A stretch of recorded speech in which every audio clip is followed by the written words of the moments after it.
تمام شد جایزه 015 بله 015 به هر دو سعادتمندی مکافات عالی مشخص معین و گلیم اول گیر داوری اینها رو به نظر گیرید بحریدین دیگر اون طرف نرم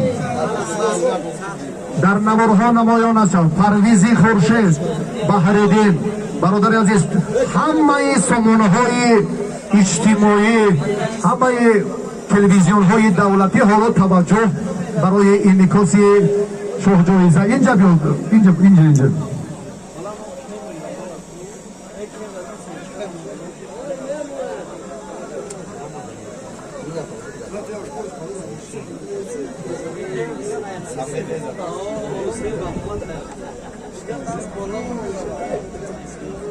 خواهشمندم برای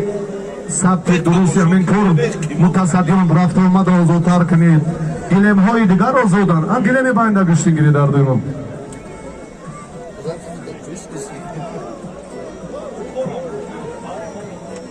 منصور رحمان پهلوان وزن 200 کیلو از ناحیه تیمور ملک در به دست آوردن حریفی موفقیت میدان امروزه آفرین هم اسرائیل و هم شادمان تشکر شادمان رضای فیروز برای این آمی عالی مکافات автомашина садограв дар ноҳияи данғара бо ҷаҳонгир маҷидов нерӯсанҷӣ кард инқилозмоӣ то дербозӣ дома ёфт аммо натиҷа надод ва аз ин пештар рӯзи 21 март ин чеҳраи навкашф гардидаи кӯлобшаҳр шодмон резоев ба дарёфти шоҳҷоиза мукофоти олии сеюмин мусобиқоти байналмилалӣ барои дарёфти ҷоми пойтахт шарафёб шуд این هم موفقیت ارزنده پهلوان جوان شهر کولوب است تیمور رحیموف یک تن چهره شناخته ورزش کشور مهمان مردم شرفمند باختر است و برادر محترم پهلوان محبوب کشور را خیر مقدم می‌گویم